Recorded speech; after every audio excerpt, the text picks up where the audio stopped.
Hello friends, कैसे हैं आप लोग। आज हम MJY 005 का जो रिसेंट में इग्नू का एग्जाम हुआ है, इसमें एक क्वेश्चन आया है कि भास्कराचार्य का परिचय देकर उनके संसार रचना पर प्रकाश डालिए।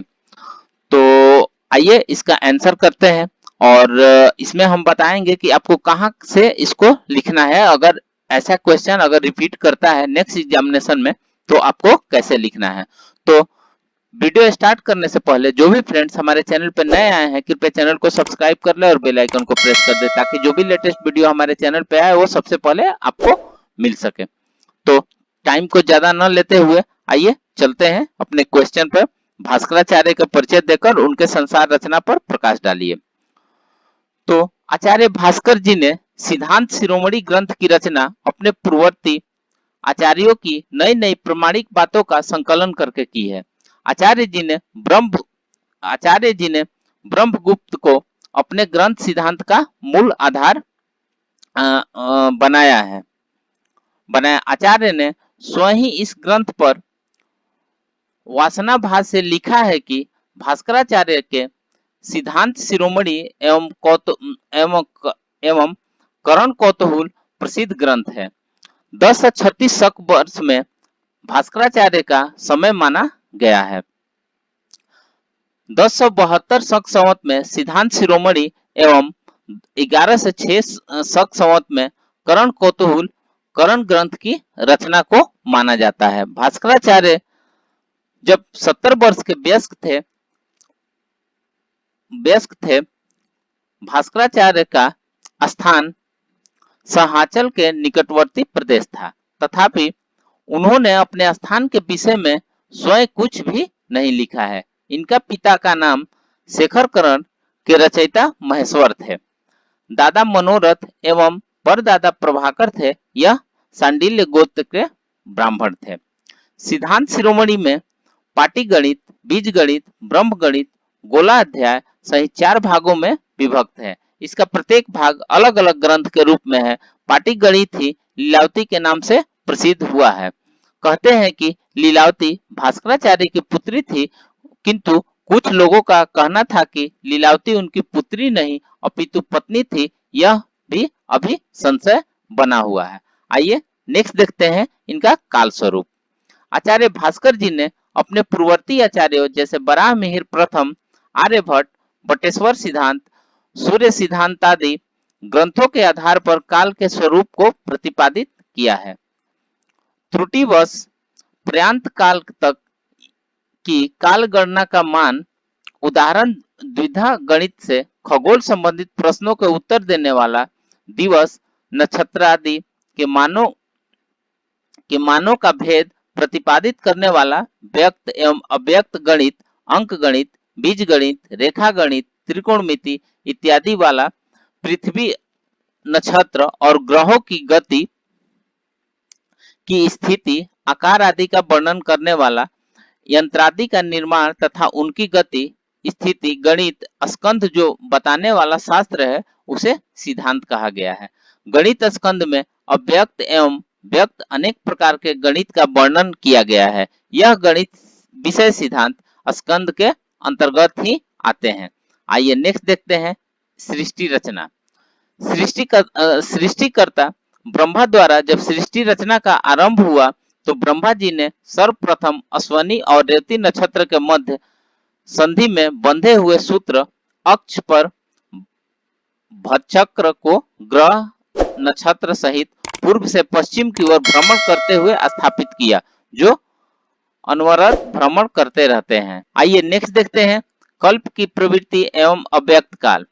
प्रवृत्ति से तात्पर्य है कि सृष्टि आदि में जिस समय सूर्य का प्रथम बार लंका में उदय हुआ उस समय को सृष्टि का आरंभ माना गया है तथा उस दिन चैत्र शुक्ल पक्ष रविवार था तथा घड़ी से कल्प, युग, वर्ष, मास तथा दिन की गणना की प्रारंभ हुई। जिस प्रकार से सृष्टि के आरंभ में इन अवयवों की प्रवृत्ति हुई उसी प्रकार से सृष्टि के अंत में भी इन अवयवों का प्रलय काल में अंत हो जाता है तथा इसी के साथ संसार के समस्त जीवों का सूर्य सहित अंत हो जाता है। ऐसे काल को ही अव्यक्त काल कहा जाता है। उसी अव्यक्त काल से पुनः सृष्टि का आरंभ होता है तथा व्यक्त जीव भचक्र ग्रह नक्षत्र तारे का प्रादुर्भाव होता है। तब से व्यक्त दिन मास वर्ष युग कल्पादि की प्रवृत्ति होती है। आइए नेक्स्ट देखते हैं काल विभाग। काल के भिन्न भिन्न स्वरूप को भिन्न भिन्न समय अनुसार उस कालखंड को आचार्य भास्कर द्वारा विभागों में आवंटित किया गया है। पलक झपकने में जितना समय लगता है उसे निमेष कहते हैं। एक निमेष के 30वें भाग को तत्पर कहते हैं। तत्पर के शतांश को त्रुटि कहते हैं। इस प्रकार से 18 निमेष का एक काष्ठ होता है तथा 30 काष्ठ की एक कला होती है और 30 कला की एक घटी होती है। 2 घटी का एक मुहूर्त होता है और 30 मुहूर्त या क्षण का एक दिन होता है जिसे अहोरात्र कहा जाता है। आइए नेक्स्ट देखते हैं भगड़। भगड़ के विषय में भास्कराचार्य द्वारा उल्लेखित मिलता है कि एक कल्प में जितने वर्ष होते हैं उतने ही भगड़ सूर्य के होते हैं। आइए नेक्स्ट देखते हैं अधिमास एवं क्षय मास। जिस प्रकार से 6 तिथियां वृद्धि तिथियों की गणना करके कल्प के अंत तक कुल 6 मासों एवं अधिमासों के विषय में उल्लेख किया गया है, उसे ही हम 6 मास के नाम से जानते हैं। नेक्स्ट आते हैं कुदिन। सावन दिनों के विषय में कल्प नक्षत्र दिनों से सूर्य भगड़ घटा देने के कल्प सावन के दिनों की संख्या निकल आती है। नेक्स्ट आते हैं ग्रहानयन अहगर। कल्पारंभ से इष्ट दिवस संख्या को सिद्धांत ग्रंथों में ग्रह स्पष्टीकरण का नियम लगभग सभी ग्रंथों में समान है। ग्रहानयन से तात्पर्य यहाँ पर ग्रहों के आनयन से है। ग्रहों के आनयन के विषय में कल्प के आरंभ दिवस से जिस दिन तक ग्रहों के आनयन करना है इसी प्रकार से गणना का नियम है। इस प्रकार युग के आरंभ से भी वर्तमान दिवस या अभीष्ट दिवस तक को तंत्र ग्रंथों में तिथि के अनुसार जब हमें ग्रहों का आनयन करना हो तो अभीष्ट तिथि को आधार मानकर तिथि के अनुसार ग्रहों का आनयन होता है, जिसके कारण ग्रंथों में अहगण कहा गया है। नेक्स्ट आते हैं कक्षा क्रमानुसार ग्रहानयन। आकाश में जितनी दूरी तक सूर्य का प्रकाश फैलता है उतने योजन दूरी तक आकाश गोल फैला हुआ है। ब्रह्मगुप्त जी ने चंद्रभगण का 32400 गुणा आकाश कक्षा कहा है। जैसा कि कल्प ग्रहों के भगण तथा ग्रहों की कक्षा के परिमाप तुल्य आकाश कक्षा का मान होता है, इसी के समान ही कक्षा योजन है। नेक्स्ट आते हैं प्रत्यब्ध शुद्धि। शुद्धि का अर्थ घटाना या कम करना होता है, लेकिन दूसरे शब्दों में इसका अभिप्राय केवल घटाना ही नहीं अपितु एकीकृत करना अथवा एकत्रीकरण भी होता है। इष्ट वर्षांत में प्रति वर्ष संबंधी सावन आदि अवमादियों का एकत्रीकरण करने के लिए प्रत्यब्ध शुद्धि कहते हैं। आइए नेक्स्ट आते हैं भास्कराचार्योक्त अधिक मासादि निर्णय। अधिक मासादि निर्णय में सर्वप्रथम अहगण से अभीष्ट बार प्राप्त करने के लिए अहगण में तब तक जोड़ना या घटाना चाहिए यदि अहगण से अभीष्ट बार न प्राप्त हो। तिथि में भी इस प्रकार से ही इसका प्रयोग करना चाहिए। अब नेक्स्ट देखते हैं अधिक मास 6 मास लक्षण। जिस चांद्रमास में सूर्य संक्रांति नहीं होती है वह अधिमास होता है। यह विषय सर्वत्र सभी विद्वान ग्रंथों में प्राप्त होता है और जब चांद्रमास में 2 संक्रांति आती है तो वह 6 मास होता है। इस प्रकार से संक्रांति से उपलक्षित मास होता है। एक मास में 2 संक्रांति होने पर 2 मास हो जाते हैं। यह 6 मास कभी कभी कई वर्षों में होता है और प्रायः यह कार्तिक आदि 3 मासों में ही होता है, लेकिन 6 मास के पूर्व 3 मास के अंतर पर एक अधिक मास होता है और उसके 3 मास आगे एक और अधिमास होता है। आइए नेक्स्ट देखते हैं भूपरिधि साधन। आचार्य जी ने भूपरिधि 4967 योजन तथा उसका व्यास 1581 योजन बताया है।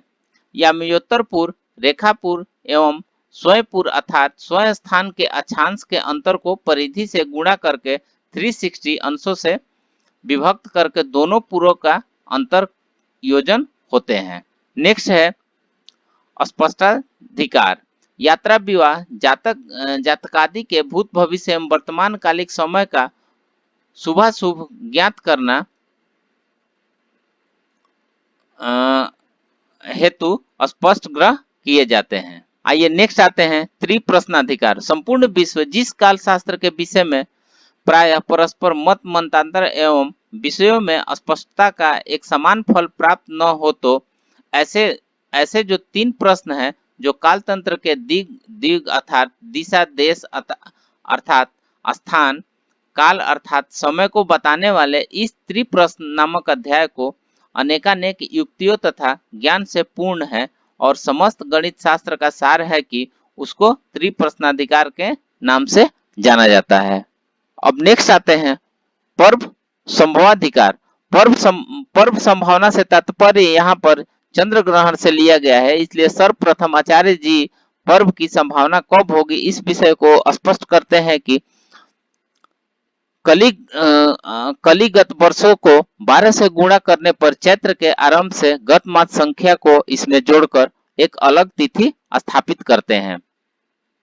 इसको 2 से गुणा करने पर प्राप्त फल 898वां भाग इस गुणनफल से कम करके 65 से विभक्त करके फल प्राप्त को पृथक स्थापित फल जोड़ने पर चंद्रमास प्राप्त होते हैं। इनको पृथक 2 गुणा करके 503 जोड़कर प्राप्त फल का 169वां भाग इसी में जोड़कर उसे विभक्त करें और प्राप्त फल अंशादी होगा। इन अंशादी प्राप्त फल को 30 से विभक्त करने से प्राप्त फल राश्यादि स्थान पर स्थापित करें, राशि स्थान पर पूर्व प्राप्त मासों को छेपित करें। इस प्रकार करने पर संपात सूर्य प्राप्त होगा अर्थात पात सहित सूर्य प्राप्त होगा। इस संपात सूर्य के भुजांश यदि 14 अंश कम हो तो चंद्र ग्रहण संभव होता है। अब नेक्स्ट आते हैं चंद्र ग्रहणाधिकार। स्मृति ग्रंथों एवं पुराणों में उल्लेख प्राप्त होता है कि जप, दान, यज्ञ इत्यादि सामान्य जन के लिए चमत्कारी रूप से बहुपयोगी एवं फल देने वाला होता है। आइए नेक्स्ट आते हैं सूर्य ग्रहणाधिकार। जिस अमावस्या काल में चंद्र सूर्य को दृष्टा पृथ्वी पर स्थित होकर कुछ नत देखता है, उनको वह भूकेंद्र से होकर जाते हुए एक सूत्र की सीध में नहीं दिखता है। सूर्य चंद्र की अपनी अपनी कक्षाएं हैं, इसलिए इसका कारण सूर्य चंद्र की भिन्न कक्षाएं हैं। चंद्र कक्षा लघु तथा सूर्य कक्षा दीर्घ होती है। चंद्र ग्रहण के समय में जो चंद्र की कक्षा होती है वही भूभा होती है। वह तिष्यंत पर भूभा तथा चंद्र की नति समान होती है। अतः भूमध्य के ऊपर जाते हुए सूत्र की सीध में ही उनको दृष्टा देखता है, लेकिन सूर्य ग्रहण में सूर्य चंद्र को उनकी भिन्न भिन्न कक्षा होने के कारण दृष्टा उन्हें एक सूत्र में नहीं दिखता है। ग्रह छायाधिकार। ग्रहों की छाया का अधिकार अर्थात ग्रहों का पृथ्वी पर छाया पड़ना, इसके लिए आचार्य जी ने सर्वप्रथम ग्रहों का विपेक्ष का मध्यमान इस प्रकार से कहा है कि मंगल, बुध, गुरु, शुक्र तथा शनि का क्रांति वृत्त से विक्षेप अर्थात झुकाव क्रमशः इस प्रकार है कि बुध तथा शुक्र के गणितागत पातों को उनके शीघ्र केंद्रों से युक्त करने से उनके पात स्पष्ट हो जाते हैं। चाहते हैं ग्रह उदय एवं अस्त की स्थिति। ग्रहों के उदय एवं अस्तकालीन स्थिति को ठीक से ज्ञात करने हेतु ग्रह की उदय लग्न को प्राकृत ग्रह तथा अस्त लग्न को पश्चिम ग्रह कहते हैं। यदि पाप द्विग ग्रह इष्ट लग्न से कम हो तो ग्रह उदित हो चुका होता है। यदि ग्रह इष्ट लग्न से अधिक हो तो उदित होने वाला होता है। इसी प्रकार यदि पश्चिम द्विग ग्रह इष्ट लग्न से अल्प हो तो ग्रह अस्त हो चुका होता है और अधिक हो तो अस्त होने वाला होता है। आइए नेक्स्ट देखते हैं श्रृंगोन्नति अधिकार। मसांत पद अर्थात चतुर्थ पाद जैसे कृष्ण की अष्टमी से आगे आगे अथवा प्रथम पाद अर्थात शुक्ल पक्ष की प्रतिपदा से आगे अष्टमी तक किसी भी अभिष्ट दिवस को जब चंद्र श्रीगोनति ज्ञात करनी हो तो उस मास पद के उस अभिष्ट दिवस की रात्रि में सूर्योदय अथवा सूर्यास्त के समय अथवा रात्रि के किसी भी समय पर चंद्र सूर्य स्पष्ट करे। प्रथम चरण में उनसे अस्त काल में श्रृंगोन्नति ज्ञात करे। इसी प्रकार रात्रि में भी किसी समय पर तथा मास के अंत में उदया काल पर चंद्र की श्रृंगोन्नति साधन करे। उदय से अभीष्ट घटी तुल्य समय पर अथवा अस्त हो वहां से ऊपर इष्ट घटी का श्रृंगोन्नति साधित करे। वहां तत्कालिक सूर्य चंद्र ज्ञात करके चंद्र की स्फुट क्रांति उदयास्त लग्न उन्नत घटिकादि उपकरणों से शंकु साधन करे। आइए नेक्स्ट देखते हैं भ्रग युत्याधिकार। ग्रहों की युति होने पर आचार्य जी ने अभिजीत सहित सभी नक्षत्रों के ध्रुवांकों का उल्लेख किया है। जो राशि अंश कालादि में है आचार्य जी ने ध्रुवांक अयन द्विकर्म संकारित कहे हैं। कृतिका तथा रोहिणी नक्षत्र अन्य नक्षत्रों के सदृश 32 कला अल्प है, जबकि विशाखा अनुराधा व ज्येष्ठा नक्षत्र के ध्रुवांक 5 कला से अधिक कहे गए हैं। ध्रुवांकों के विषय में आचार्य ब्रह्मगुप्त जी ने आचार्य भास्कर के तुल्य ही ध्रुवांकों के विषय में कहा है। यहाँ आचार्य जी ने ग्रहों के मध्य बिंबों का स्पष्टीकरण, ग्रहों की युति का ज्ञान, स्थूल काल मान सूक्ष्म कथन, दक्षिण एवं उत्तर में अंतर का ज्ञान, भेद योगलंबन ज्ञान के विषय में उल्लेख किया है। अब नेक्स्ट देखते हैं ग्रह युत्याधिकार। मंगल का मध्य बिंबमान 4/45 कला, बुध का 6/45 कला तथा गुरु का 7/45 कला, शुक्र का 9/0 कला तथा शनि का 5/20 कला होता है। इनको अलग अलग त्रिज्या शीघ्र कर्ण के अंतर से गुणादि करने पर इनका मान शुद्ध प्राप्त हो जाता है। ये नेक्स्ट देखते हैं ग्रहों का पताधिकार। ग्रहों के पात का होना अथवा न होना, इस विषय में पूर्व आचार्य भी इस विषय को लेकर भ्रमित है। इस विषय में आचार्य भास्कर जी ने स्पष्टता दिखाई है। भास्कराचार्य जी के अनुसार खगोल में 12 राशि का अयनांश रहित पर तथा 6 राशि का अयनांश रहित होने पर सूर्य की गोल संधि होती है। इस पर सूर्य के 3 राशि तथा 9 राशि के अयनांश रहित होने पर अयन संधि होती है। सो फ्रेंड्स, इस प्रकार से हमने भास्कराचार्य का परिचय देकर और उनके संसार रचना को उत्तर आपको बताया, जो एग्जामिनेशन में ऐसे लिखना है। तो फिर फ्रेंड्स मिलते हैं फिर नेक्स्ट वीडियो में। तब तक के लिए धन्यवाद और अपना ख्याल रखिए।